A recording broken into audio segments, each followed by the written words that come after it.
Magandang araw. Ako po si Jessica, 22 taong gulang. Hindi ako nakapagtapos sa pag-aaral dahil maagang pumanaw ang aking mga magulang at naiwan ako sa poder ng aking tiyuhin.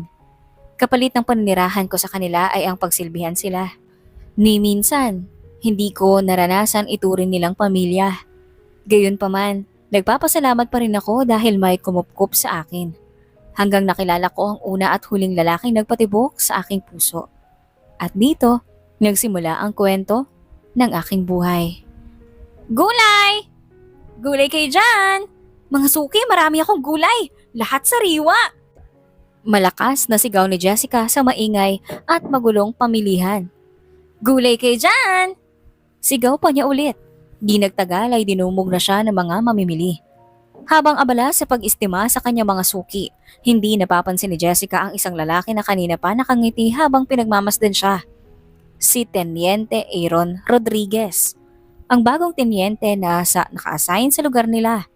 Nang makita ni Aaron na aalis na ang huling customer ng dalaga, naglakad na siya palapit sa pwesto ni Jessica. Maraming salamat suki! Balik kayo ha! Marami po akong gulay na parating bukas! Masiglang saan ni Jessica. Bukod kasi sa mga ani niyang gulay, sa maliit na sakahan na naiwan sa kanya ng kanyang mga magulang. Umaangkat din siya ng iba pang gulay. Sige, basta lagi may pasobra ha. Masayang sagot ng aling matanda. Oo naman, basta ikaw. Malapad ang ngiting sagot ni Jessica. Nang makaalis na ang babae, sinimulan na ni Jessica ang bilangin ng kanyang benta. Ibinukod na niya ang perang ibabayad niya sa mga parating na gulay bukas. Iiwanan niya ito sa tindahan mamaya para hindi na iyon makuha pa ng kanyang tiyuhin para pangsugal. Sandaling huminto sa kanyang ginagawa si Jessica nang makita niya sa sulok ng kanyang mata na may parating. Pili na po kayo, sariwa po lahat ng gulay ko. Matamis ang ngiting wika ni Jessica. Hindi naman napigil ni Aaron ang umiti pabalik sa dalaga. Lalo pa siyang humanga kay Jessica nang makita ito sa malapitan. Hindi may tatanggi ang angkin nitong ganda at magandang hubog ng katawan, may kaliitan nga lang itong babae. Dinampot ni Aaron ng isang pipino at pinipisil-pisil habang nakatitig sa mukha ng dalaga na ngayon ay mukhang naiinis na sa kanya. 50 lang po kilo niyan, sir. Seryosong wika ni Jessica. Nakangiti pa rin tumango si Aaron bago tumingin sa harapan ng dalaga. Yung pechay mo, magkano? Hindi maalis sa mga ngiti na tanong ni Aaron bago iginuso ang harapan ni Jessica. Naiinis man ay hindi na lang kumibo si Jessica. Sanay na siya sa mga lalaking bastos na paminsan-minsan niyang nagiging customer. Miss, biling ko na yung pechay mo. Magkano ba yan? Tanong ulit ni Aaron. Hindi ka ba talaga titigil? Nagtitimpi ng galit na sagot ni Jessica. Bakit? Babayaran ko naman ang pechay mo ah. Hoy, hindi ko binibenta ang pechay ko. Sayang naman. Masarap pa naman yan. Kagatlabi pang saad ni Aaron, bagay na ikinagalit ng husto ni Jessica. Bastos? Galit na sagot ni Jessica na hindi napigilang magtaas ng boses dahilan kaya naagaw nila ang atensyon ng ibang tao doon. Hindi pa man nakakasagot si Aaron. Mabilis nang nadampot ni Jessica ang isang buong kalabasa at ipinukul ito sa ulo ng binata. Napahiyaw naman si Aaron sa sakit. Nakangiwi siyang nag-angat ng mukhang sapo ang parte ng ulo niyang may bukol. Pero muling lumipad ang iba't ibang klase ng gulay sa kanyang ulunan. Patuloy sa pagsalag si Aaron sa mga gulay gamit ang kanyang kamay habang pilit nagpapaliwanag. Miss, hindi ko alam kung anong ikinagagalit mo. Bibili lang naman ako ng pechay ah. Manyakis ka? At ako na naman ang napili niyong manyakin. Akala niyo ba talaga makaka-score kayo sa akin? Miss, ano ba? Wala akong ganyang intensyon. Pwede bang huminahon ka muna dyan? Nakakaya. Angal ni Aaron na makita na sa kanila na ang atensyon ng mga tao. Jessica, ano bang nangyari dito? Teniente Rodriguez? Nagtatakang tanong ng namumuno sa palengke na lumapit sa kanila. Ate Amber, mabuti naman dumating ka. Yan po kasing lalaki na yan, manyakis. Gusto mo ba naman bili ng pechay ko? Sumbong ni Jessica bago tinarakan ng mata si Aaron. Hindi naman makapaniwala na bumaling si Amber kay Aaron. Oh, naku. Hindi ko nga po alam kung bakit nagagalit siya sa akin. Bibili lang naman ako ng pechay. Katwiran ni Aaron bago itinuro ang pechay na nakasalansan sa mesa na nasa harapan naman ng dalaga. Biglang nanlaki ang mga mata ni Jessica, kasabay ng pag-iinit ng magkabila niyang pisngi nang makita ang pechay. Ito pala ang inunguso ng lalaki kanina. Medyo mababa lang kasi ang mesa niya at halos kapantay lang ito ng kanyang pagkababae. Hindi makapagsalita si Jessica at pilit iniiwas ang kanyang tingin sa dalawa. Jessica, tawag ni Amber sa dalaga. Pasensya na po. Nabastusan lang ako sa sinabi niya kanina. Ikaw talaga kung ano-anong iniisip. Nakakaya naman kay Tenyente. Saad ni Amber bago nahihiyang tumingin kay Aaron. Ayos lang po. Siguro nga, na-misinterpret lang ako ni Miss Ganda. Pasensya ka na talaga, sir. Hindi ko rin naman masisisi itong si Jessica minsan kasi may mga lalaking lokong dumadayo dito para guluhin siya. Kaya siguro ganyan na lang kung yung naging reaction niya. Paliwanag ni Amber. Naiintindihan ko po. Huwag kayong mag-alala. Dahil simula ngayon, magiging madalas na ang pagronda namin dito sa palengke. Salamat naman po kung ganun. Paano, Tenyente? Naiwan ko na po kayo. Kung may problema po, nasa itaas lang ako. Paalam ni Amber kay Aaron bago bumaling kay Jessica. Jessica, ikaw na ang bahala kay Tenyente. Mabait yan, bagong destino lang dito sa atin. Sige po, pasensya na rin po. Nang maiwan ng dalawa, tahimik na pumili ng gulay si Aaron. Lihim namang ipinagpasalamat ni Jessica na kahit nasaktan niya ito ay sa kanya pa rin ito bumili at halos umabot pa nga ito sa 5,000 ang pinabili nito. Sobra po ito, Tenyente. 4,900 lang naman po lahat. Saad ni Jessica bago ibinalik ang ilang papel na pera sa binata. Keep the change. Huh? Naku, hindi ko po matatanggap yan. Tanggi ni Jessica habang pilit isinusuli ang 3,000. Sanay na siya sa ibang customer na hindi kumukuha ng sukli pero hindi ganong kalaki ang halaga. Kadalasan ay 50 pesos lang. Iyon at bihirang mangyari. Sa'yo na yan. Tanggi ni Aaron sa pera. Kunin niya na po to. Hindi ko po ito matatanggap. Mamaya may hingin ka pang kapalit. Miss, ano ba naman ang isip meron ka? Grabe ka naman mag-isip sa kapwa mo. Nag-iingat lang po. Sige na, wala na akong hihinging kapalit. Nako, ganyan talaga kayong mga lalaki. Lahat gagawin nyo para makuha ang loob namin mga babae tapos iiwan nyo kapag napagsawaan nyo na. O kaya naman aanakan nyo lang. Lalo ka na. Hindi ba tenyente ka? Ibig sabihin kung saan lugar ka na didestino. Mali ko ba na sa bawat lugar na napupuntahan mo may kinakalantari kang mga babae o iba't ibang babae? Walang preno, nasaan ni Jessica? Sa halip naman na mainis, tila ine-enjoy pa ni Aaron sa inis na reaksyon ni Jessica. Miss, ang layo na ng narating ng isip mo. Niloko ka na ba? Sandaling natigilan si Jessica bago nakairap na hinarap ang binata na kanina pa na-amaze sa kanya. Ako? Hindi pa no? At never akong mapapaloko dahil wala naman akong balak makipagrelasyon sa kahit sino. Sige na, umalis ka na. Kunin mo na yung sukli mo. Marami pa akong gagawin. At saka, ayos lang sa akin kung hindi ka nababalik dito sa tindahan ko. Wika pa ni Jessica kahit ang totoo ay parang gusto niyang pagsisihan ang pagsusungit sa binata. Sayang din ang kikitain. Huminga ng malalim si Aaron bago matamis pa rin ngumiti kay Jessica. Sa'yo na yan. Pasensya ka na rin kung hindi naging maganda ang pandinig mo sa sinabi ko kanina. Nakangiting sagot ni Aaron. Tila kiniliti naman ang puso ni Jessica nang makita ang matamis na ngiti sa mukha ni Aaron. Maging ang malamyos nitong tinig ay parang musika sa kanyang pandinig. Sige na nga, kulit mo Pero magdadagdag ako ng gulay. Namumula ang mukha na sabi ni Jessica bago kumuha ng gulay at isinama iyon sa mga binili ni Aaron. Salamat. Ako nga pala si Aaron. Pakilala ng binata bago inilahad ang kanyang palad. Ako naman si Jessica. Sorry sa inasal ko kanina. Ayos lang. Huwag mo nang isipin yun. Sandali pang nag-usap ang dalawa hanggang dumating ang kasamahan ni Aaron at umalis na ang mga ito. Madilim na ng paligid nang magsara ng tindahan si Jessica.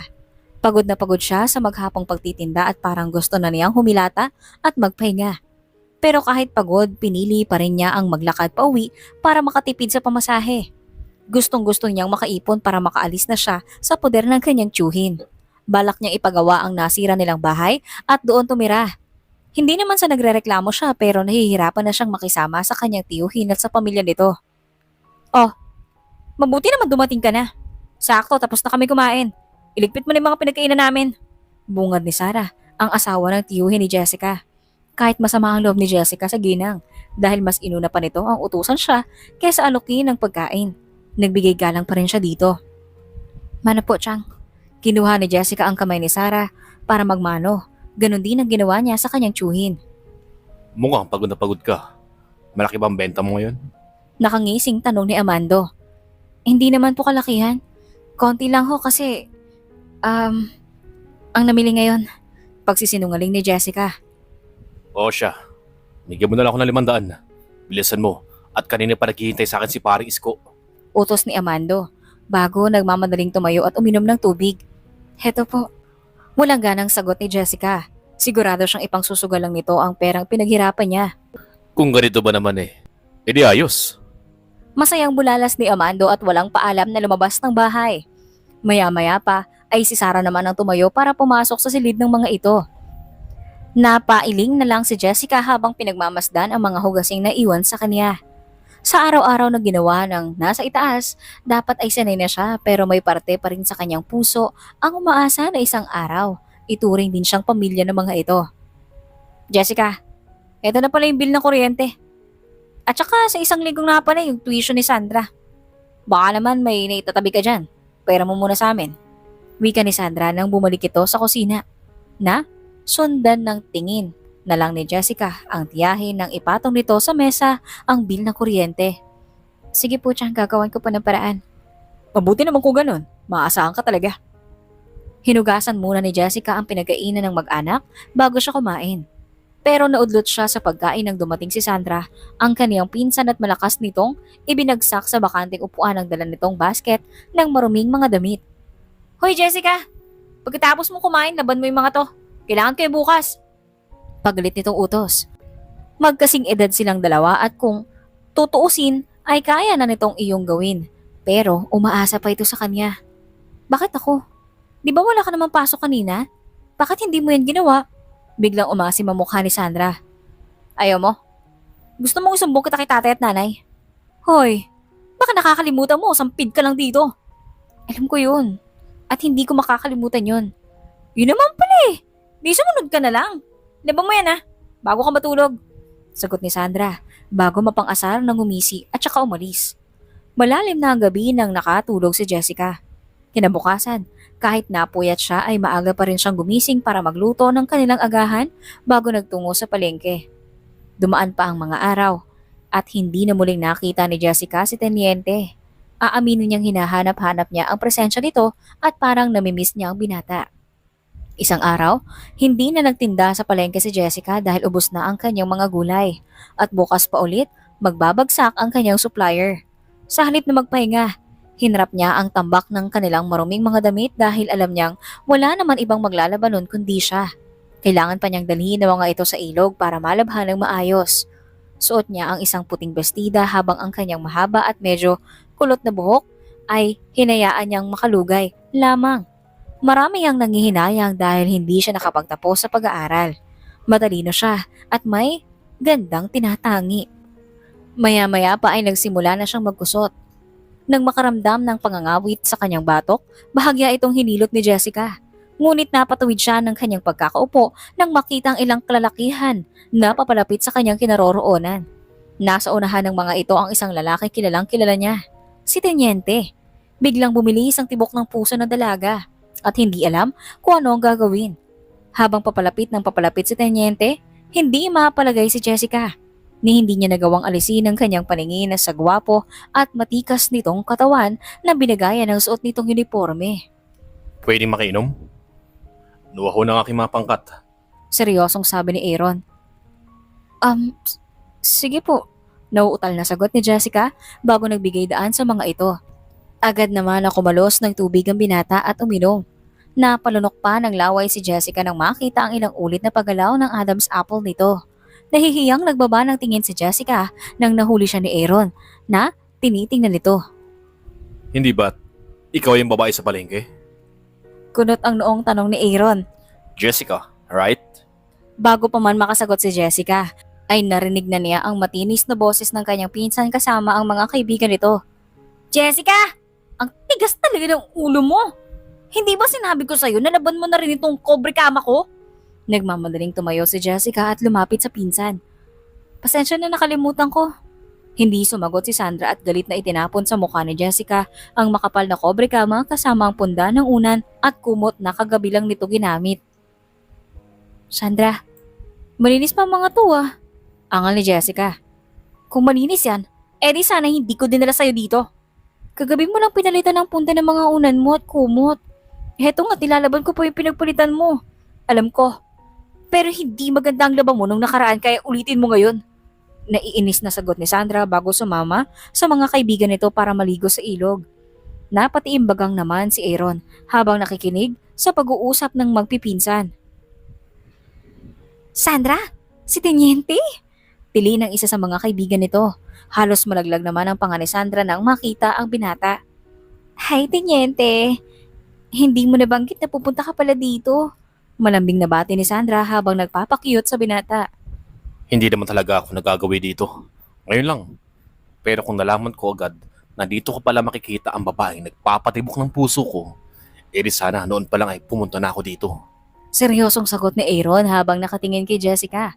Nag-angat naman ang mukha ang dalaga nang maramdamang may nakatingin sa kanya at nang magtama ang mga mata nila ni Aaron, nakangiti itong kumindat sa kanya dahilan ng pag-iinit ng kanyang magkabilang pisngi.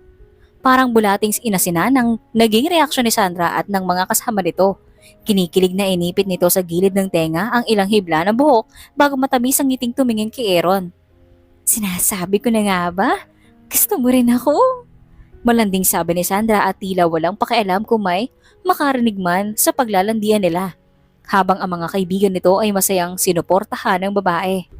Sorry miss, pero hindi ikaw ang tinutukoy ko. Ang babaeng gusto ko at pangarap kong makasama sa buhay ay yung babaeng kaya akong pagsilbihan at mag-alaga na magiging mga anak namin. Yung babaeng madiskarte at maraming alam sa gawaing bahay. Hindi yung babaeng maski paglalaban ng sariling damit ay inaasa pa sa iba. Matabang na sagot ni Aaron. Napangiti naman si Jessica sa narinig. Anong ibig mo sabihin, Teniente? Mas gugustuhin mo pang isang babaeng mangmang at walang pinag-aralan kaysa sa tulad ko? Ilang taon na lang ka-graduate na ako, sagot ni Sandra bago pinukol ang masamang tingin kay Jessica. Hindi lahat ng tao sa diploma tumitingin. Miss, aanhin mo naman ang diploma kung tamad at wala kang diskarte sa buhay. Magsama kayo! Pareho kayong walang taste!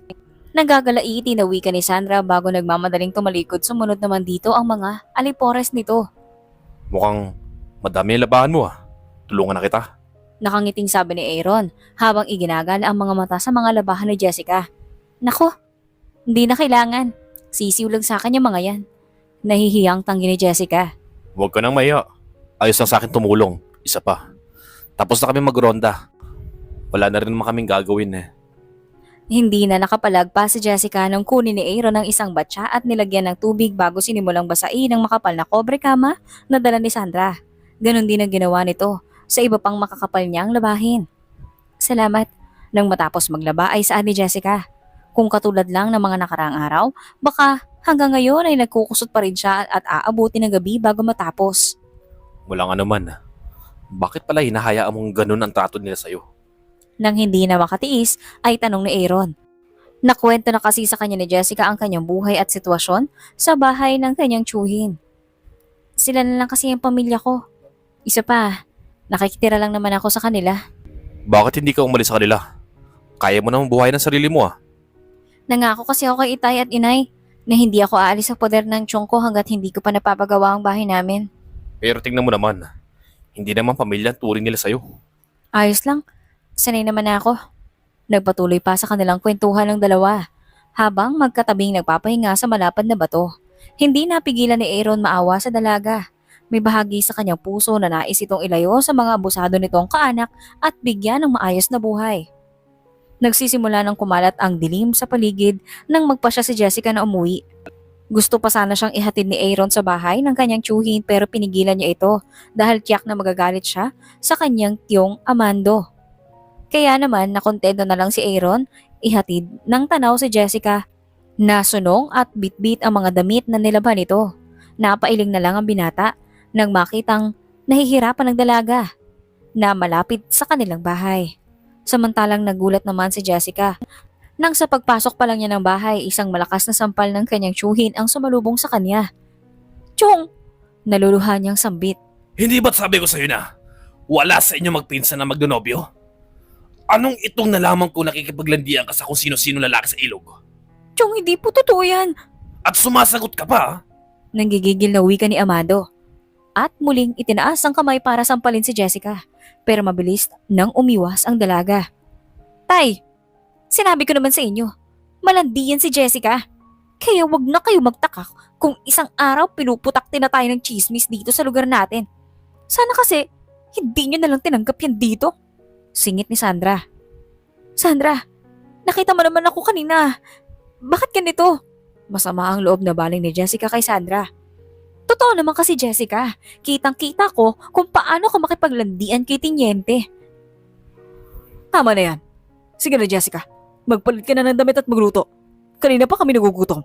Saway ni Sarah na abala sa pagkutkot ng kuko.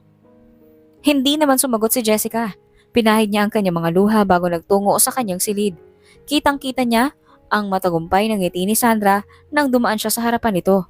Kahit maga ang mga mata dahil sa magdamag na pag-iyak, nagtungo pa rin sa palengke si Jessica para magtinda.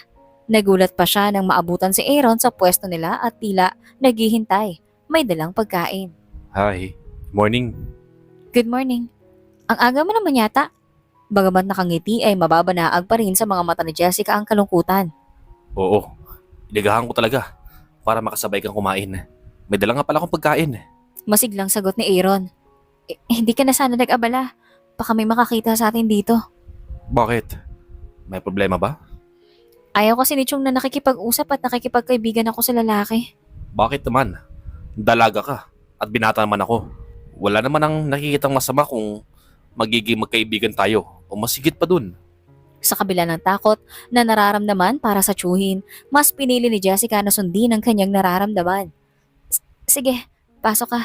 Agad naman tumalima si Aaron pagkatapos buksan ni Jessica ang kasing taas na bewang na harang. Kaya na tayo.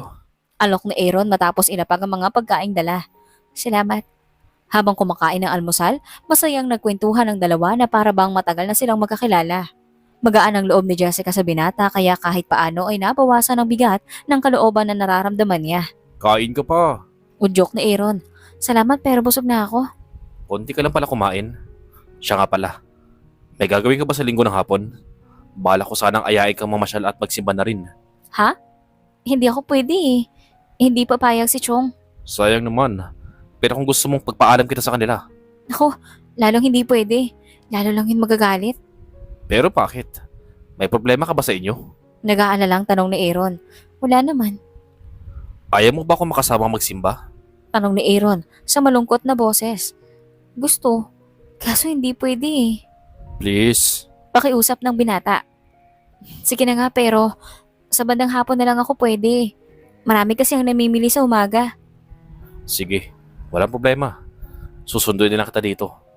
Pagkatapos mapag-usapan ng lakad nila bukas, ay nagpaalam na si Aaron na haalis na ito. Kinabukasan, kahit natatakot sa kanyang gagawin ay masaya pa rin si Jessica. Sa edad niyang ito ay ngayon lang niya naranasan makipag-date. Kaya naman kahit natatakot sa kanyang tsuhin, itinuloy pa rin ni Jessica ang pakikipagkita kay Aaron. Masayang masaya siya at excited nung muling makasama ang lalaking iniibig.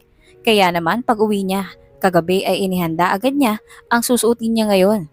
At tulad ng napag-usapan nila, sinundo nga siya ni Aaron sa palengke at iniangkas sa motorsiklo nito.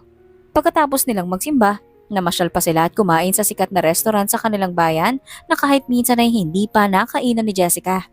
Salamat. Wika ni Jessica na ihatid siya ng binata. Tulad ng nakaraan, hindi siya pumayag na ihatid siya nito sa mismong bahay ng kanyang tsuhin. Nag-iingat siya dahil baka may makakita sa kanila at malintikan na naman siya. Walang anuman.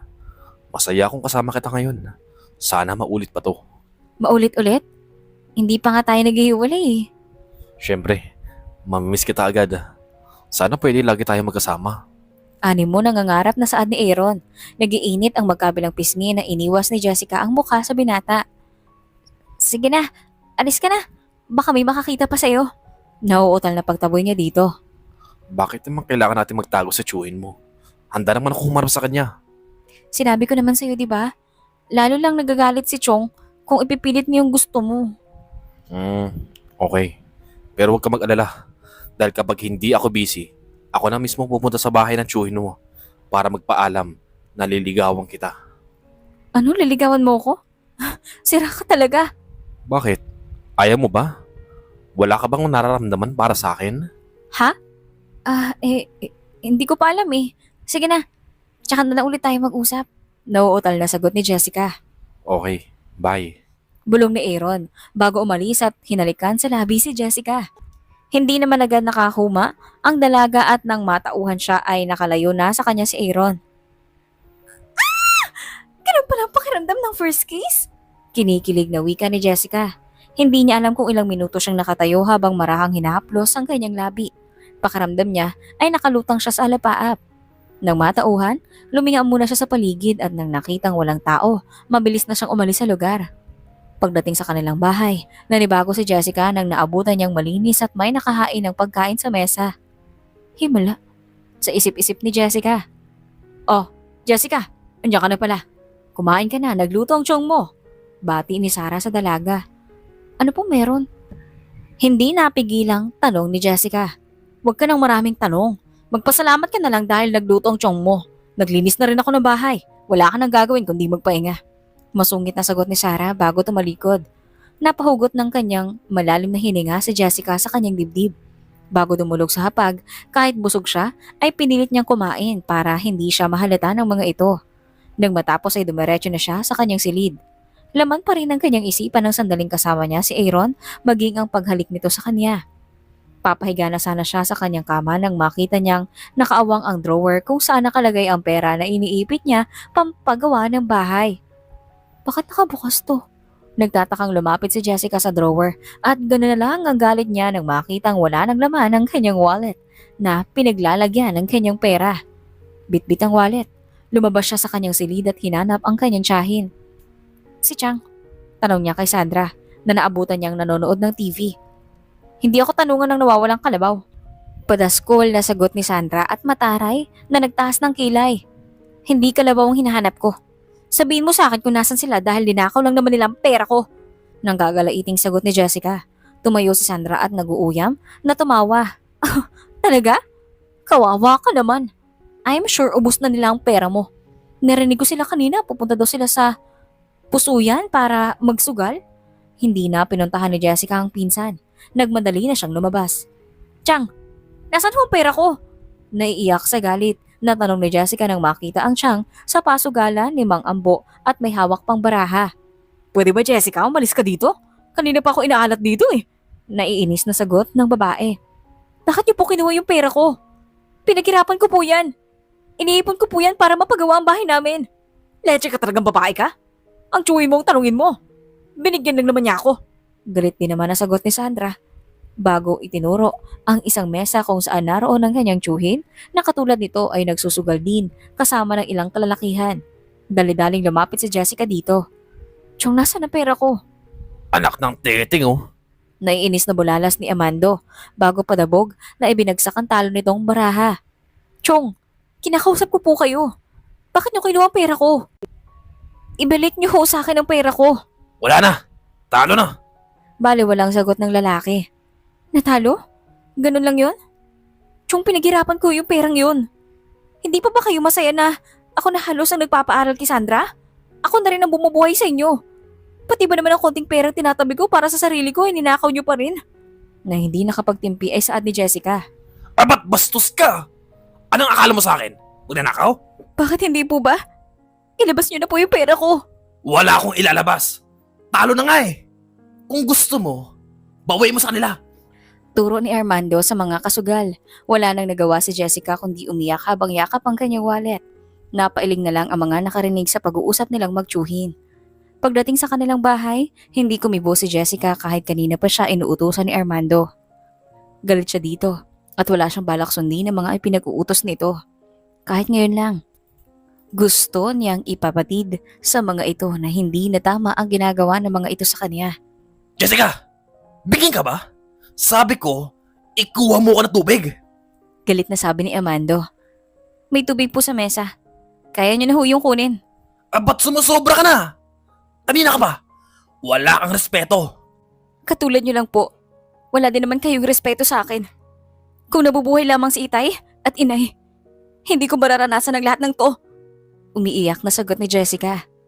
Kapag hindi ka tumigil, tatamaan ka na talaga sa akin. Galit na banta pa ni Armando. Totoo naman po ang sinasabi ko ah. Hindi niyo naman po ako katulong. Nangako kayo kay Itay na aalagaan at pag-aaralin niyo ako. Hindi gagawing alipin. Matapang na sagot ni Jessica. Halata namang nagulat si Amando. Sa haba ng panahon na nakatira sa bahay ng mga ito si Jessica, ngayon lang siya sumagot dito ng ganon. Halos tumabingi ang mukha ni Jessica sa lakas ng sampal sa kanya ng kanyang tiyuhin. Akala mo siguro papalapasin ko yung pambabasos sa akin. Pinahiya mo na ako sa sugalan. Pero hindi ko hayaang basusin mo ako sa sarili ko pamamahay. Ito ang tandaan mo ha. Gagawin ko kung anong gusto ko. At huwag mong kakalimutang nakikitira ka lang dito. Kung hindi dahil sa amin, baka palaboy ka na ngayon. Kaya wala kang karapatang magreklamo. Galit na duro ni Amando kay Jessica. Tuluyan namang napahagulgol ng iyak ang dalaga. Hindi lang dahil sa masakit na sampal na tinamo niya lalo't higit sa mga masakit na salitang narinig niya. Ano pang hinihintay mo? Ikuha mo na ako ng tubig! Walang salitang tumalikod si Jessica para kumuha ng tubig. Grabe naman pala yung tsuhin mo yun. Dapat na talaga umalis ka na sa kanila. Nagagalaiti na komento ni Aaron matapos marinig ang kwento ni Jessica. Narito sila ngayon sa bukid at tinutulungan niya ang dalaga sa pag-harvest ng gulay na paninda nito bukas. Yan din sana ang gusto ko pero hindi ko magawa. Nangako kasi ako kay inay at tatay na pag napagawa ko ng bahay namin, tsaka ko aalis sa bahay nila Tio Amando. Pero wala nang itay mo. Pati na rin ang inay mo. Tapos hindi pa magandang tato sa'yo ng tsuhin mo at ng pamilya niya. Mas mabuti nga siguro kung bumukod ka na sa kanila. Suwestyon ni Aaron. Natahimik si Jessica at napaisip. Kinuha naman ni Aaron ang isang kamay ng dalaga at dinala iyon sa kanyang labi. Yes, mahal kita. Kung gusto mo, sumama ka na sa akin. Pag-aaralin kita, ibibigay ko sa yung lahat ng gusto mo. Ganun mo ba talaga ako kamahal? Paano ang trabaho mo? Hindi ba at kung saan-saan ka nadidistino? Oo. At saka pwede naman ako mag-resign sa trabaho ko. Kung sasama ka sa akin, bubuo tayo ng isang masayang pamilya. Pero kasi, Jess, huwag ka na matakot. Mahal kita. At gagawin ko ang lahat. Papasaya ka lang. saglit na tayong magkakilala. Paano kung may pamilya ka pala? Kagatlabing sagot ni Jessica. Mahina namang tumawa si Aaron. Kung gusto mo, bukas sa bukas din, kukuha ko ng Senomar para mapatunayan ko sa'yo pinata pa ako. Hindi na kailangan. Naniniwala naman ako sa'yo. Pero hindi ko pwedeng iwan ang sakahan namin. Ito na lang ang natitirang alaala sa akin ng mga magulang ko. Huminga ng malalim si Aaron bago matamang pagmasdan ng dalaga. Sige, basta kung kailangan mo ng tulong ko, huwag kang magdadalawang isip na lumapit sa akin. Masayang tumango si Jessica. Ngayon lang niya naramdaman na may taong handang dumamay sa kanya anumang oras. Madilim na ang paligid nang nagpasya siyang umuwi pero hindi pa man sila nakakalayo sa kubo ay bumuhos ang malakas na ulan. Ang lakas ng ulan. Ngayon yata na landfall ang bagyo. Wika ni Aaron habang inaalalayan si Jessica pabalik sa kubo. May bagyo ba? Sana pala hindi na muna tayo pumunta dito. Pasensya ka na. Nabasa ka pa tuloy. Nahihiyang sambit ni Jessica habang pinupunasan ng basang braso at katawan ng binata. Ayos lang. Ang mahalaga, kasama kita ngayon. Sagot ni Aaron bago hinuli ang palad ng dalaga at marahan iyong pinisil na nagdulot ng kakaibang init sa katawan ni Jessica. Mahal na mahal kita, Jessica. Mahal na mahal din kita, Aaron. Sana hindi mo ko pinaasa lang. Hindi. Bakit ko naman gagawin sa yun? Tumatawang sagot ng binata bago hinalikan sa labi si Jessica. Noong una, banayad ang paraan ng paghalik ni Aaron hanggang nagsimula na itong maging mapusok at nagsimula na ring maging malikot ang mga kamay ng kanyang katawan. Kasabay ng nangangalit na panahon, tuluyang pinag-isahan ni Jessica at Aaron ang kanilang mga katawan at pinagsaluhan ng init ng kanilang pagmamahalan. Paano ko mabuntis ako? Nag-aalangan na tanong ng dalaga pagkatapos ng ilang beses na may nangyayari sa kanila. Huwag mong isipin yun. Mahal na mahal kita. At papanugutan kita. Kung gusto mo, kahit bukas sa bukas din ay aasikasuhin ko ang kasal natin at magpapakilala na rin ako sa tsuhin mo. Naku, wag na muna. Hindi naman tayo nagmamadali eh. Isa pa sigurado ko magagalit si Chong baka itakwil niya pa ako. Jess, walang mangyayari sa'yo kung uunahin mo ang takot mo. Hindi mo kasi ako naiintindihan kahit ganun si Tio Amando. Tsuhin ko pa rin siya at siya na lang ang kamag-anak na meron ako. Pero, hindi namang kaanak ang turing nila sa'yo. Ginagawa na ng gatasan para buhayin ang pamilya niya. Kahit na, hindi naman ako nagtatanim ng sama ng loob sa kanya. Sige, ikaw bahala. Basta, kung magbagong isip mo, Huwag ka mag-atubiling lumapit sa akin. Kinabukasan, tanghali na nang humupa ang bagyo. Hinatid ni Aaron si Jessica malapit sa bahay ng mga ito bago siya bumalik sa kampo. Oh, saan ka natulog kagabi? Bungad ni Sarah kay Jessica. Pinilit naman ng dalagang kumilos ng normal kahit nararamdaman niya ang pananakit ng buo niyang katawan. Sa kubo po. Alanganin na po akong uwi pa ako. O siya, alis na ako. May listahan akong iniwan sa mesa, kunin mo na lang. At bilhin mo mamaya. Sige po. Nang tumalikod ang ginang, tsaka palang nakahinga ng maluwag si Jessica. Mabuti naman at umalis ang mga ito ngayon. Pagdating sa palengke, nagulat pa ang dalaga nang maabutan doon si Aaron. Bakit pumunta ka pa dito? Bibili ako ng gulay.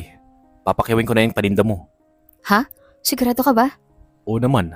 Alam mo naman ayaw kong nahihirapan ka. Sagot ni Aaron bago kumindot kay Jessica. Ikaw talaga, puro kabiro. Pero salamat ah. Kailangan ko kasi ng pera. Mahaba na naman ang listahan ni Chang. Napailing na lang si Aaron bago inabot kay Jessica ang kanyang bayad. Eto, may pasobra yan. Itago mo para sa sarili mo. Sige, salamat. Nakangiting sagot ni Jessica. Matamis pang umiti si Aaron bago umalis bit-bit ang mga binili nitong gulay. Uy, Jessica! Nakita ko yun! Nanunod yun na wika ni Maricel, ang nag-iisang kaibigan ni Jessica. Alin? Nagmamaang-maanga naman, tanong ni Jessica. Iyon! Nakita ko kung paano kayo magtitigan at magngitian ni Tiniente. Kwento ka naman. Ikaw talaga ang dami mong napapansin. Uy, bakit ka namumula? Hindi no. Bumalik ka na nga sa pwesto mo para makabenta ka na rin. Kunwari pagtataboy ni Jessica sa kaibigan. Damot? Nakaingos na sagot ni Maricel na tinawanan lang ni Jessica. Isang araw, dumating ang araw na kinatatakutan ni Jessica. Nalaman ng tiyong amando niya ang pakikipagmabutihan niya kay Aaron at galit na galit ito. Lalandi ka na lang? Sa isang sundalo pa? Sa tingin mo ba siseryosohin ka nun? Tiyong, mabait po si Aaron. At talagang pinagtatanggol mo pa siya ha? Gaano ba siya kakilala ha? Nakakasigurado ka bang seryoso sa'yo lalaking yon? Sinasabi ko naman sa'yo, Tay. Malandi ang pamangkin yung yan. Akala mo kung sinong santa? Nasa ilalim naman ng kulo. Iharap mo sa lalaking yan. Dahil kung hindi, Kung hindi ano po, sasaktan niyo ulit ako? Katulad ng madalas niyong ginagawa sa akin sa tuwing hindi ko magagawa ang gusto niyo. Chong, tsuhin ko po kayo pero kahit minsan, hindi niyo ako tinuring na pamangkin. Umiiyak, naputol ni Jessica sa mga sasabihin ng kanyang tsuhin. ang drama mo! Nakilala mo lang ang lalaking yon? Natuto ko na sumagot-sagot sa akin? Lalo pang nagalit na sabi ni Amando. Dahil yun po ang totoo. Sige, kung gano'n naman pala ayaw mo na pinagsasabihan, di lumayas ka na sa bahay ko. Hindi ka na kailangan dito. Puro sakit na lang ng ulo ang binibigay mo sa amin. Talagang aalis po ko. Nagdadabog na sagot ni Jessica bago kumuha ng ilang pirasong damit at saka tuluyan ng lumabas ng bahay. At dahil wala naman siyang ibang mapupuntahan kaya sa kampo nila Aaron niya inisip pumunta. Sigurado naman siyang hindi siya tatanggihan ng kasintahan. Pwede po bang makausap si Teniente Rodriguez? Tanong ni Jessica sa bantay. Nako, nakaalis na si Tenyente. Nilipat siya sa ibang lugar. Di ko lang alam kung nasaan. Ho? May number po ba kayo niya na pwede kong tawagan? Tanong pa ni Jessica. Ngayon niya pinagsisihan na hindi niya tinanggap ang cellphone na binigay sa kanya ni Aaron noon. Pasensya na po. Pero bawal talaga ma'am Baka sa akin magalit si Tenyente. Marami kasing babaeng pupunta dito at nangungulit sa kanya. Kahit nasasaktan ay hindi iyon ipinakita ni Jessica. Maraming bagay ang nagsisimula nang pumasok sa kanyang isip. Ganun ba? Sige, salamat. Maya-maya pa ay laglag ang balikat na umalis na siya sa lugar. Ngayon ay wala na siyang ibang matutuluyan. Hindi naman siya pwedeng matulog sa palengke dahil maliit lang ang pwesto niya doon at mahigit ding ipinagbabawal na matulog doon ang mga tenant. Pagod na umupo sa waiting shed si Jessica habang nakatingin sa malayo at luhaan ng mga mata. Napapitlag pa siya nang marinig ang boses ni Sarah sa kanyang likuran. Jessica, alam kong wala kang ibang matutuluyan. Bumalik ka na sa bahay. Huwag ka na makipagtigasan sa tsuwin mo. Labag man sa loob ni Jessica, ay wala na siyang ibang choice kundi ang bumalik sa bahay ng kanyang tsuhin dahil wala din siyang pera pangbayad ng renta ng apartment kaya magtitiis lang muna siyang makisama sa mga ito. Pero sisiguraduhin niyang sa pagkakataong ito ay mag-iipon na siya para anumang oras ay makakaalis siya sa poder ng mga ito. Alam naman niyang hindi dahil concern sa kanya si Sarah, kaya siya nito pinababalik sa bahay ng mga ito. Malapit na naman kasi ang bayaran ng tuition ni Sandra, kaya kailangan siya ng mga ito. Oh, sabi ko na nga ba eh. Babalik ka rin. Wala ka namang ibang kasi mapupuntahan. Ala sige, ibalik mo na sa kwarto mga gamit mo at ipaghain mo kami. Kanina pa kami nagugutom. Utos ni Amando. Nagtataka man kung bakit tila hindi nagalit sa kanya ang kanyang tsuhin ay banalawala na lamang iyon ni Jessica. Isang buwan ang nakalipas, simula na mag-away silang magtsuhin at isang buwan na rin siyang walang balita kay Aaron. Kahit paano ay masaya si Jessica dahil hindi na siya kinukunan ng pera ng kanyang tiyong Amando. Maging ang ibang gastusin sa bahay, lalo na ang pambayad sa tuition ni Sandra ay hindi na rin ang mga ito hinihingi sa kanya. Kaya naman nakapagtatabi na siya ng para sa kanyang sarili. Hanggang isang araw, nagising si Jessica na mabigat ang kanyang pakaramdam at para siyang naduduwal. Nagmamadali siyang tumakbo sa lababo at doon sumuka. Ano nangyari sa'yo? Tanong ni Sarah nang maabutan siya nito. Wala po. Medyo masama ang pakiramdam ko. Sigurado ka? Umamin ka nga sa akin. Buntis ka ba? Dahil sa tanong ng kanyang tiyahin, biglang nagtayuan ang buhok ni Jessica sa kanyang katawan. Bigla siyang napaisip isang buwan na din siyang hindi dinadatnan ng buwan ng dalaw samantalang dati-rati naman ay regular ang period niya. Hindi po ako buntis. Masama lang po talaga ang pakiramdam ko. Naulanan po kasi ako kahapon. Pagsisinungaling ni Jessica. Siguraduhin mo lang. Dahil baka mapatay ka ng tiyong mo pag nagkataon. Nang araw na iyon, lumabas agad ng bahay si Jessica para bumili ng pregnancy test. Ganun na lang ang panlalaki ng kanyang ulo nang makita ang dalawang kulay pulang guhit sa test kit. Buntis ako. Bulalas niya kasabay ng pag-agos ng kanyang mga luha. Masaya siya na magkakaanak na siya at magkakaroon na din ng sariling pamilya pero hindi niya maalis ang matakot. Natatakot siya sa pwedeng gawin sa kanya ng kanyang tiyuhin oras na malaman nito ang kalagayan niya at natatakot din siya kung paano niya bubuhayin ang kanyang anak. Itinago ni Jessica ang kanyang pagbubuntis. Lalo pa siyang nagpursiging makaipon para sa kanyang panganganak. Palihim din siyang nagpapacheck up sa center para masiguro ang kaligtasan nilang mag-ina. Hanggang unti-unti nang nahahalata ang kanyang tiyan at nagsisimula na siyang maging tampuhan ng chismis. Hoy, Jessica! Umamin ka nga, buntis ka ba? Seryosong tanong ni Sarah. Isang umagang nasa harap sila ng hapagkainan. Ho? Tanging nasambit ni Jessica. Sabi ko kung buntis ka. Lumaki na ang tiyan mo. At yang balakang mo malapad na rin. Hindi naman yan dating ganyan ah. Payat ka nga nun. Tanong ulit ni Sarah. Umamin ka na lang kasi Jessica. Nakita ka ni Aling Susan sa center nagpa-check up ka raw. Singit naman ni Sandra. Si Amanda naman ay tahimik lang na nakikinig. Pwede ba Sandra? Huwag ka nga magpapaniwala kay Aling Susan. Alam mo naman numero unong chismosa yun.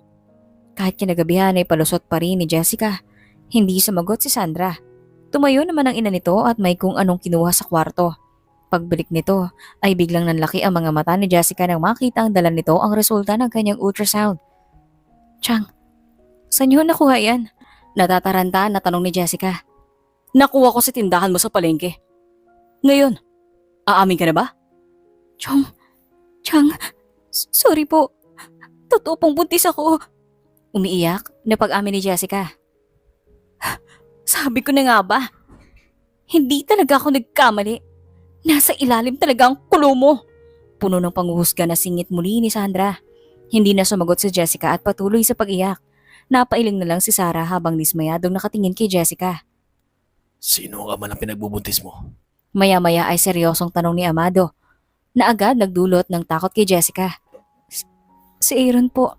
Imposible. Matagal na siyang mula dito, tay. Nagsisinungaling ang babaeng yan. Imposibleng si Teniente ang ama ng batang yan. Alam niyo naman kung sino-sinong lalaki ang kasama niyang si Jessica. Sandra, huwag ka nga gumawa ng kwento. Ako pa ngayon na gumagawa ng kwento. Totoo naman ang sinasabi ko ah. Kahapon nga nakita kita kausap po si Jepoy, yung delivery boy ng tubig dito sa atin. Alam mo, bagay kayo nun. Isang tindera at isang delivery boy. Pangmamata pa ni Sandra. Magsitigil kayo! Saway ni Amando sa dalawa. Ikaw, Jessica. Paano mo po lalaki ng batang yan?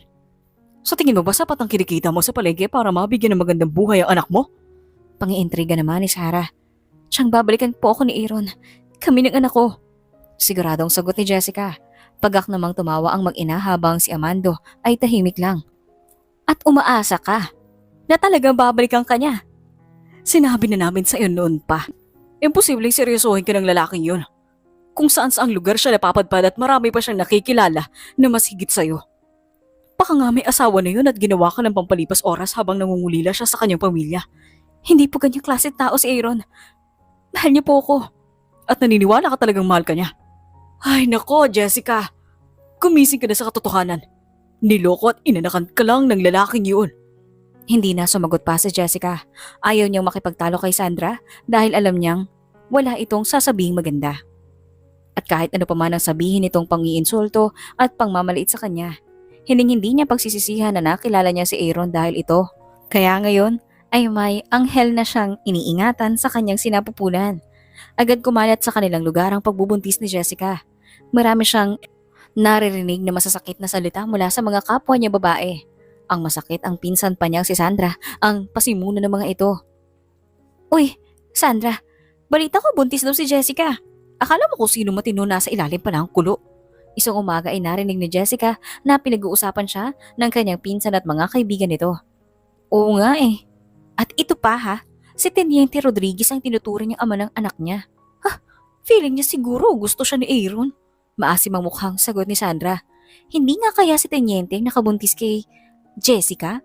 Di ba wala naman siyang ibang naging nobyo maliban kay Teniente? Sabi pa naman ng isa pang babae. Imposible yon. Sa tingin mo ba papatulan talaga siya ni Teniente?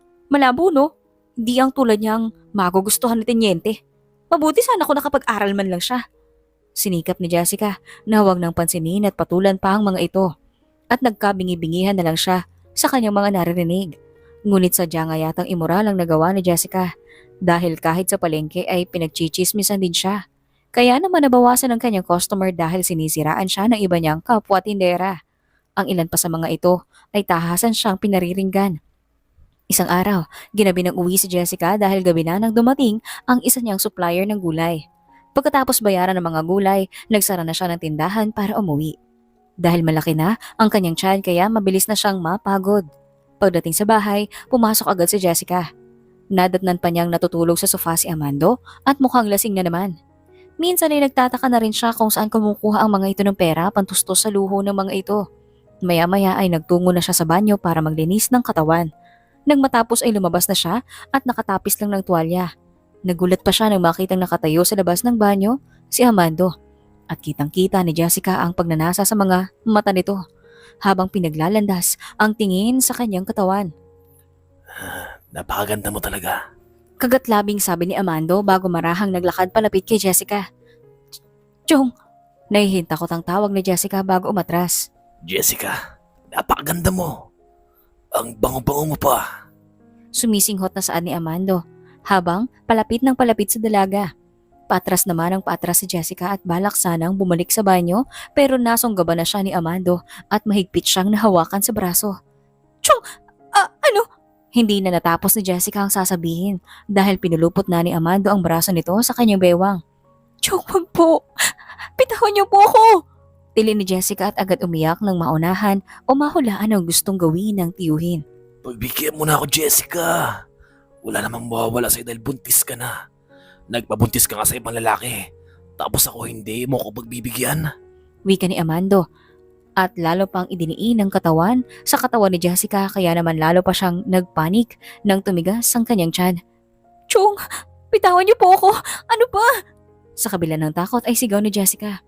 Huwag ka nang pag-ipot. Wala namang ibang nakakalam nito. Tayo lang dalawa. Sige na. Alam mo, matagal na kita pinagnanasaan. Parang baliw na sabi ni Amando habang inaamoy ang leeg ni Jessica. Chong, pamangkin niyo ako! Nandidiring sigaw ni Jessica habang pilit kumakawala sa kanyang tiyuhin. Pamangkin lang naman kita eh. Sige na. Pagbigyan mo na ako. Nagigigil na sagot ni Amando. Chong, parang awa niyo na. Huwag po. Pakiusap ulit ni Jessica habang nagpupumiglas. Umaasa siyang matatauhan ang kanyang tiyuhin. Hindi naman siya makapanlaban ng husto dahil isinasaalang-alang niya ang kanyang anak. Sabi ng pagbigyan mo na ako eh. Mabilis lang naman to. Ang arte-arte mo. Kung sino-sino ang lalaking tumitikim sa'yo. Galit na sabi ni Amando bago hinaklit ng malakas na ang tuwalya na bumabalot sa katawan ni Jessica. Na ikinasigaw naman ng babae at pilit ikinubli ang katawan na tanging underwear na lang ang suot. Huwag po, Chong! Parang awan niyo na! Napakaganda mo. Manang-mana ka sa nanay mo. Nakangising sabi ni Amando habang pinagmamasdan ang katawan ni Jessica. Hindi ko man siya natikman noon. At least matitikman naman kita. Parang ikaw na rin siya. Parang halimaw na saad pa ni Amando bago malakas na humalakhak. Hindi lingid kay Jessica na si Amando ang unang nanligaw sa kanyang ina pero mas pinili ng kanyang ina ang ama niya. Tulong! Tulungan niyo ako! Sigaw ni Jessica at nagbabaka sakali na may makarinig sa kanya. Huwag ka na sumigaw. Wala namang makakarinig sa'yo.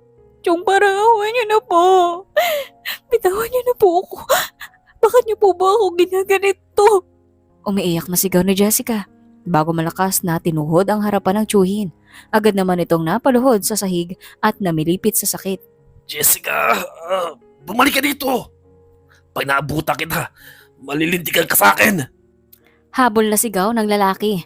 Nagpatuloy sa pagtakbo si Jessica at wala siyang pakialam kung halos makita na ang buo niyang katawan. Ang tanging mahalaga lang sa kanya ngayon ay makalayo sa kanyang tiyuhin. Ngunit dahil hilam sa luha ang kanyang mga mata, kaya napatid siya at tuluyang bumagsak sa sahig. Napaigik pa siya nang tumama ang kanyang tiyan sa semento. Mabuti na lang at hindi gaanong malakas ang impact dahil naitukod niya ang kanyang braso. Babangon na sana siya nang dumating si Amando at hinila siya nito sa buhok at itinayo. Napaigik sa sakit si Jessica. Tatakas ka pa? Pwes, itong sa'yo. Galit na sabi nito bago malakas na sinuntok ang sikmura ni Jessica. Namilipit siya sa sakit at nahirapan ding huminga noon. Naman dumating si Sandra at Sarah. Ano nangyayari dito? Jessica, bakit ganyan ang itsura mo? Nagtatakang tanong ni Sarah habang palipat-lipat ang nagdududa nitong tingin kay Jessica at Amando. Chang, si Chong po. Hindi na natapos ni Jessica ang sasabihin dahil sumingit si Amando. Sarah, huwag kang maniwala sa kanya. Inakit niya ako. Ang sabi niya pa, wala naman to mawawala sa kanya kung may mangyayari sa amin dahil puntis na siya. Pagsisinungaling ni Amando. Chong, hindi totoo yan! Sinungaling ka! Umiiyak na sigaw na Jessica. Agad naman siyang sinugod ni Sarah. Walang iyak ka? Pinatuloy kita sa pamamahay ko kahit ayaw ko sa'yo. Pero ito lang igaganti mo sa akin. Aakitin mo ang sarili mong tiyuhin? Nakakadiri ka! Sabagay, ano pa nga ba ang aasahan ko sa'yo? Nagpabuntis ka nga sa ibang lalaki, di ba? Galit na sigaw ni Sarah at agad naniwala sa asawa. Hindi nakaiwas si Jessica nang sampalin at sabunutan siya ng ginang. Chang, tama na po, hindi po totoo ang mga sinasabi ni Chong. At palalabasin mo pa siyang nagsinungaling. Higad ka talaga? Nay, tama na yan. Baka mapano anak ni Jessica.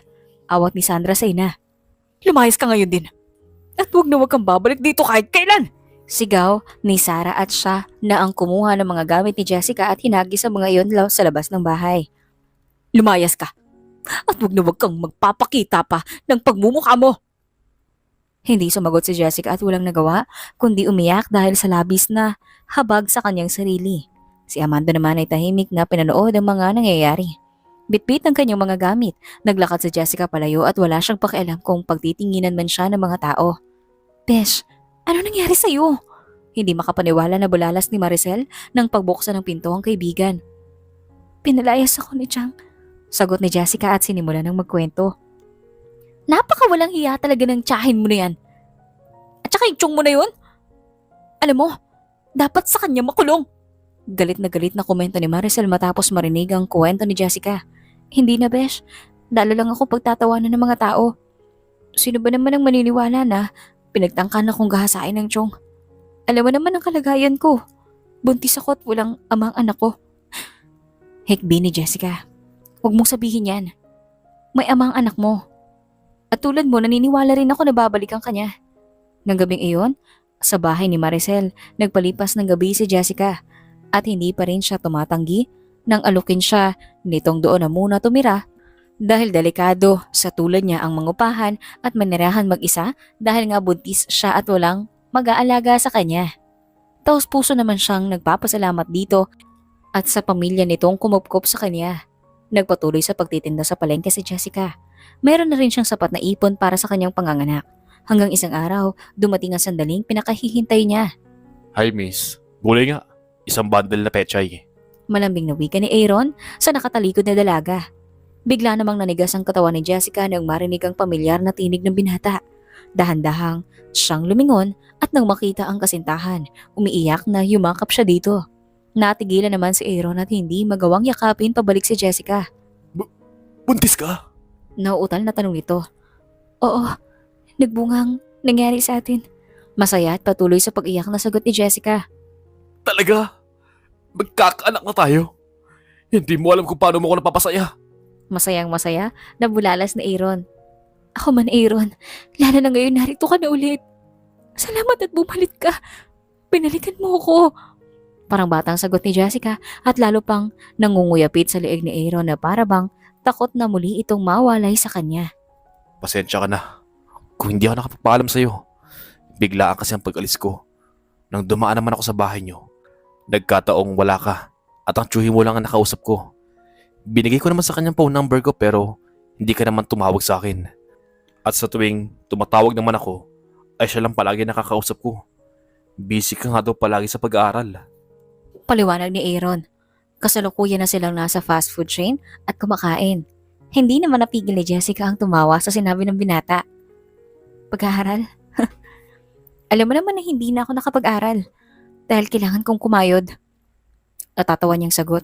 Si Aaron naman ang natigilan pag-uway kunot noon nito ang hawak na kubyertos. Anong ibig mong sabihin? Hindi ka ba pinag-aralit yung amando mo? Hindi. Hindi niya naman ako kayang pag-aralin. Anak nga nila ako ang nagbabayad ng tuition fee. Mabuti na nga lang dahil simula nang mag-away kami ni Chong. Nung nakaraang buwan hindi na sila humihingi sa akin. Nahiya na yata. Pero, akala ko pinag-aral ka nila. Nagbigay ako sa kanila ng pera buwan-buwan para maging mabuti ang pakikitungo nila sa'yo. Sabi pa niya, gustong gusto mo raw na mag-aral. Kaya bago ko umalis, nag-iwan ako sa kanilang malaking halaga para makapag-enroll ka ngayong pasukan. Ano? Wala naman sinabing ganyan sa akin si Chong at Chang. Pati nga yung pag-iwan mo ng number hindi rin nila nabanggit sa akin. Madalas pa nga nila sinasabi na kinalimutan mo na ako at wala kang balak na panagutan kami ni baby. Grabe, napakasinungaling talaga nila. Sana pala hindi na lang ako umalis at dapat hinintay kita para makapag-usap tayo na maayos. Puno ng pagsisisi na saan ni Aaron. Hayaan mo na. Ang mahalaga narito ka na ulit at alam kong hindi mo na kami pababayaan ni baby. Hindi pwedeng ganun lang yun. Niloko nila ako. Mga mukha silang pera. Para sa'yo dapat ang pera na yun. Ikaw dapat na nag-aral at hindi ang anak nila. Galit na sabi ni Jessica. Aaron, hayaan mo na lang sila. Hindi na rin naman ako makapag-aral dahil buntis ako. Tama ka. Pero gusto ko pa rin siya makausap. Huwag na. Mahigpit na pigil ni Jessica sa binata. Bakit? May nangyari ba? Bakit nanginginig ka? Ay ginawa ba sila sa'yo? Tiimbagang na tanong ni Aaron. Wala. Wala naman. Pagkakaila ni Jessica. Jess, alam kong may nangyari. Sabihin mo sa akin, anong nangyari? Kasi si Chong. Hindi natuloy ni Jessica ang kaniyang sasabihin dahil nagsimula na siyang umiyak. Biglang nag-flashback sa kanyang isipan ng lahat na parang kahapon lang iyon nangyari. Si Amando, anong ginawa niya sa'yo? Sabihin mo, anong ginawa niya sa'yo? Agad sumiklab ang galit ni Aaron nang marinig ang pangalan ng tsuhi ni Jessica na nanloko sa kanya. Pinagtangka niya akong gahasain. Tapos, hindi ako pinaniwalaan ni Chang. Mas naniwala siya kay Chong na inakit ko siya. Umiiyak na sumbong ni Jessica. Ano? Tarantado pala yung tsuhin mo yan eh. Kung ikaw na pamangkin niya, hindi niya pinalampas. Kuyom ang kamao na saad ni Aaron. Aaron, saan ka pupunta? Pigil ni Jessica nang galit itong tumayo. Sa bahay niyo. Kakausapin ko ang tsuhin mo. Wag na. Hindi naman ako nakatira sa kanila. Kaya dapat natin siyang kausapin. Ang dami niyang atraso sa atin. Lalo na sa'yo. Hindi ko yung mapapalampas. Aaron! Habol ni Jessica sa binata. Hindi naman natin kailangan umabot sa ganun eh. Tsuhin pa rin ako ng nobya mo. Sagot ni Amando nang kumprontahin ito ni Aaron at takutin na ipapakulong. Yun na nga eh. tiyuhin niya kayo. Pero kayo pa mismo ang namamantala sa kanya? Aba, magdahan-dahan ka sa pananalita mo. Sa akin siya iniwan ng kapatid ko. Alam niyo, dapat talaga sa inyo ang ikulong. Ginawa niyo na siyang alipin. Gusto niyo pa siyang pagsamantalahan kahit buntis siya sa anak namin? Galit na sabi ni Aaron. Bigla namang namutla ang mag-asawa at parehong napaatras. Huwag kang maniwala kay Jessica. Gawa-gawa niya lang yun. Ang totoo, siyang nang-akit sa asawa ko. Galit na singit ni Sarah. Chang, hanggang ngayon po ba? Iyan pa rin ang pinaniniwalaan niyo? Masama ang loob na sagot ni Jessica. Bakit? Hindi ba't yun naman ang totoo? Kung ganyan na hanggang ngayon, ay hindi pa rin kayo umaamin sa mga kasalanan niyo. Dapat lang siguro kung ipapakulong ko kayo. At sa korte niyo lang patunayan na nagsisinungaling si Jessica. Maigting ang boses na sagot ni Aaron bago bumaling sa kasintahan. Kunin mo na yung ibang gamit. Aalis na tayo. Tatalikod na sana si Jessica na biglang lumuhod sa kanyang harapan si Amando. Jessica, patawarin mo ako sa lahat ng kasalanan ko sa iyo. Hindi ko sinasadya nangyari. Lasing ako noon at hindi ko mapigil ang sarili ko. Patawad. Umiiyak na pagmamakaawa ni Amando. Sana po, Chong. Noon niyo pa yan inamin. Hindi yung gumawa pa kayo ng maling kwento. Naiinis na sagot ni Jessica. Patawad. Nagkamali ako. Anong sinasabi mo, Amando? Totoong pinagtangkaan mong gasain si Jessica? Galit na tanong ni Sarah. Marahan namang tumango si Amando at hindi makatingin sa asawa. Abay, loko-loko ka pala eh. Sarili mong pamangkin? Dugot laman mo yan. Tapos pinagnanasaan mo? Galit na sermon ni Sarah. Habang paulit-ulit sinasampal, si Amando nang hindi pa ito na kontento ay sinabunutan pa nito ang lalaki. Patawarin niyo ako. Umiiyak na panaghoy ni Amando. Naniniwala ako sa'yo. Akala ko inakit ka talaga ni Jessica. Walang hiya ka? Galit na sigaw ni Sarah habang walang humpay sa pananakit sa asawa. Patuloy naman sa paghingi ng tawad si Amando habang walang patid sa pag-iyak at labis na pinagsisisihan ang kanyang ginawa. Si Aaron naman ay tila hindi pa nakontento sa kanyang nasaksihan. Aalis na kami. Tulad ng gusto ni Jessica, hindi ako magsasampa ng kaso laban sa inyo. Para na rin hindi siya pag-usapan ng mga tao dito. Pero huwag kayong umasa na palalampasin ko ang panloloko niyo sa akin. Kailangan niyo ibalik ang lahat ng perang binigay ko at ang mga perang pinadala ko buwan-buwan na dapat para kay Jessica. Pero ginastos niyo. Magbabayad kami. Natatakot na sagot ni Amando. Sunod naman nilang pinuntahan ang bahay ni Maricel at nagpasalamat sa mga ito. Kinuha na rin ni Jessica ang iba pa niyang gamit bago sila umalis. Ngayon magkasama na tayo. Panatag ng kalooban ko. Wika ni Aaron habang marahang hinahaplos ang buhok ng babae. Narito sila ngayon sa bahay ng binata sa lungsod. Kahapon din ay nagbiyahe sila at iniwan niya ang kanyang tindahan kay Maricel. Ako rin, hindi mo na alam kung gaano ako kasi ngayon nakasama na kita. Huwag ka mag-alala. Dahil simula ngayon, palagi na tayo magkasama. At magkasama din natin na palalakihin ang anak natin. Paano ang trabaho mo? Magre-resign ako bukas. Magbubukas na ako ng negosyo. At pagkatapos mong mga anak, gusto kong bumalik ka sa pag-aaral. Salamat pero hindi ko naman kailangan pang mag-aral. Mas gusto kong alagaan na lang ang anak natin. Jess, alam kong matagal mo ng pangarap ang makapagtapos sa pag-aaral at maging isang guro kaya ibibigay ko yun sa'yo. Pag nakatapa ka na, sa'yo naman kung gusto mo pang magtrabaho o hindi. Ayos na sa akin. So, supportahan kita. Salamat, napakabuti mo. Sana hindi ka magbago. Hindi. At walang dahilan para magbago ko. Kinabukasan ay nag-resign nga si Aaron at mas pinagtuunan ng pansin ng kanyang mag-ina at ang pagsisimula ng business. Hindi madali ang kanyang ginagawa pero dahil sa tulong ni Jessica at ng kanyang mga magulang na laging umaalalay sa kanila kaya nakayanan nila ang lahat. Lumipas pa ang mga buwan at naging masaya ang pagsasama ng dalawa. At ngayon na hinihintay na lang nila ang pagdating ng kanilang supling. Isang umaga, nagising si Aaron dahil sa malakas na tadyak ni Jessica, dahilan kaya nahulog siya sa kama. Jess, alam ang problema mo. Ang aga-aga. Kukurap-kurap na tanong ni Aaron. Kanina pa kita ginigising. Sumasakit na yung tiyan ko. Manganganak na yata ako. Namimilipit sa sakit na sagot ni Jessica.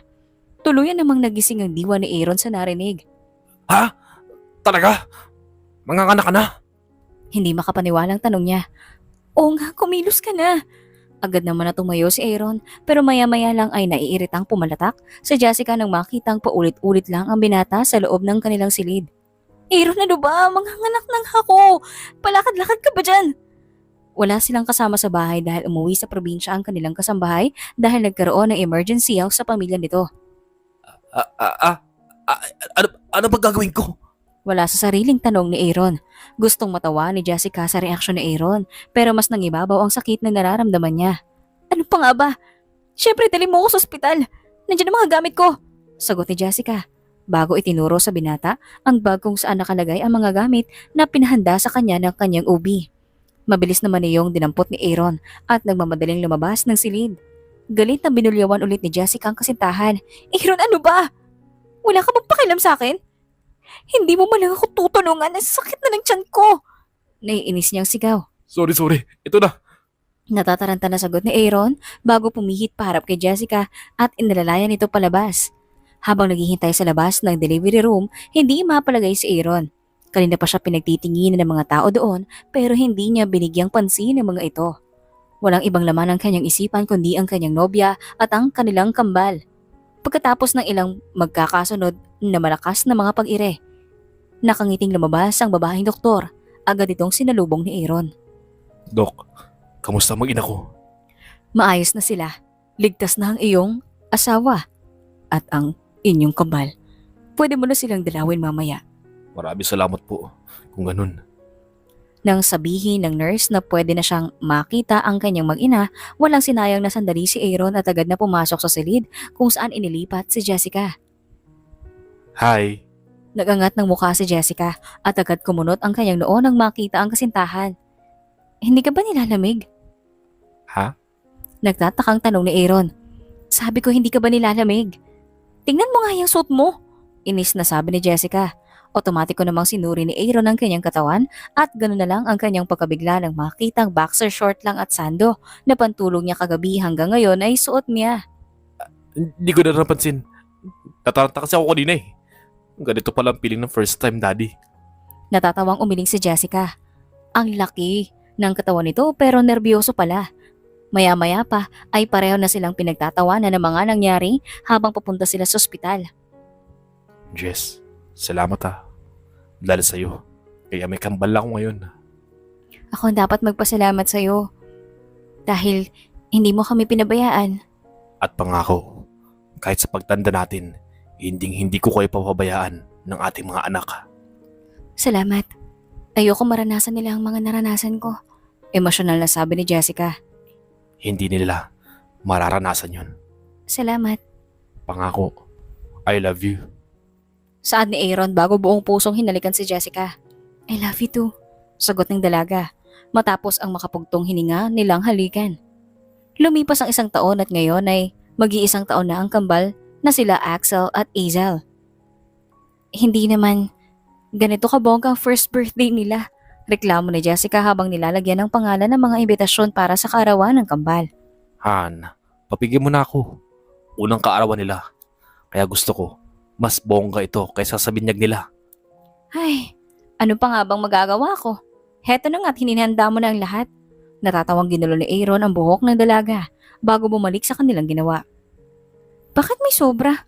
Nagtatakang tanong ni Jessica bago muling binilang ang nakalagay sa kanilang listahan. Humugot naman ng malalim na hininga si Aaron bago lumapit sa likuran ng babae at yumakap doon. It's been a year. Siguro, banaw na para patawarin mo rin ng iyong Chang at Chong. Sila na lang ang natitira mo kamag-anak. At sigurado kung nabubuhay lang ang mga magulang mo, hindi kayo aabot sa ganito. Hindi ko alam kung kaya ko silang patawarin pagkatapos ng mga ginawa nila sa akin. Babe, matanda na sila. Hindi tayo sigurado kung hanggang kailan ang itatagal natin dito sa mundo. Ayoko naman dumating ang araw na may pagsisiyang ka. Alam kong hindi madali ang mga pinagdaanan mo sa poder nila. Pero hindi naman maganda kung magtatanim ka ng galit sa kanila. Natahimik si Jessica at pinag-isipan ng sinabi ng binata. Nang sumapit ang kaarawan ng kambal, dumating ang tsuhin at tiyahin ni Jessica. Makikita ang saya sa mga mata nito habang buhat ang kambal. Masaya rin ang mga ito dahil napatawad na sila ni Jessica at ngayon ay meron na rin itong maayos na buhay. Salamat anak, kahit alam namin na hindi kami karapat-dapat sa pagpapatawad mo. Pinatawad mo pa rin kami. Naiiyak na sabi Sarah. Wala ho yun, Chang. Tama po si Aaron. Kayo na lang ang natitira kong kaanak kaya dapat lang na magkasundo na tayo. Malaki din ho ang utang na loob ko sa inyo dahil kinupkop niyo ako nung nawala sila itay at inay. Dahil din ho sa inyo kaya ako naging matapang at matatag. Nagpatuloy ang kasiyahan pero maya-maya ay nagtaka si Jessica nang biglang lumuhod si Aaron sa kanyang harapan. Kasalukuyan silang nasa gitna ng puluwagan para sa palaro ng mga bata. Anong ginagawa mo? Sa halip na sumagot, may kung anong bagay na kinuha si Aaron sa bulsa nito. Will you marry me? Totoo ba to? Oo. May anak na tayo. At kasala lang ang kulang sa atin. Hindi napigil ni Jessica ang umiyak sa labis na kaligayahan. Now, papakasal ka ba sa akin? Tanong ulit ni Aaron na ikinatawa naman ang kanilang mga bisita. Yes! Walang dahilan para hindi ako magpakasal sa'yo. Yes! Kasabay ng malakas na palakpakan ng kanilang bisita ay ang paglalapat ng kanilang mga labi. Wala pa sana silang balak maghiwalay kung hindi lang sabay pumalahaw ang iyak ng kambal. Makalipas ang 4 na buwan, tuluyan nang nagpakasal si Aaron at Jessica. Tuluyan na ring napatawad ni Jessica ang kanyang tiyuhin at Chang. Nagbigay din siya ng tulong sa mga ito nang malaman na bumalik si Sandra o kay Sandra ang masakit na mga salitang sinasabi nito noon sa kanya. Nahinto ito sa pag-aaral dahil nabuntis ito at hindi alam kung sino ang ama. Si Jessica naman ay bumalik sa kanyang pag-aaral at nakapagtapos. Nakapasa din siya sa board exam at ngayon ay ganap ng isang guro pero pinili niyang alagaan ng kanyang mag-ama. Imbes na magturo, naging matagumpay din ang mga negosyo ni Aaron at nakilala na rin sa merkado ang kanilang mga produkto. Kaya naman lahat ng pangarap lang ni Jessica noon ay nasa kanya na ngayon. Mula sa pagkakaroon ng lalaking nagmamahal at itinuturing siyang prinsesa, pagkakaroon ng pamilya at maayos na buhay at ngayon nga ay wala na siyang mahihiling pa. Ang masakit na salita mula sa ating kapwa at ang mga pagsubok na dumarating sa ating buhay ay magagamit natin upang mas maging matatag at matapang pa.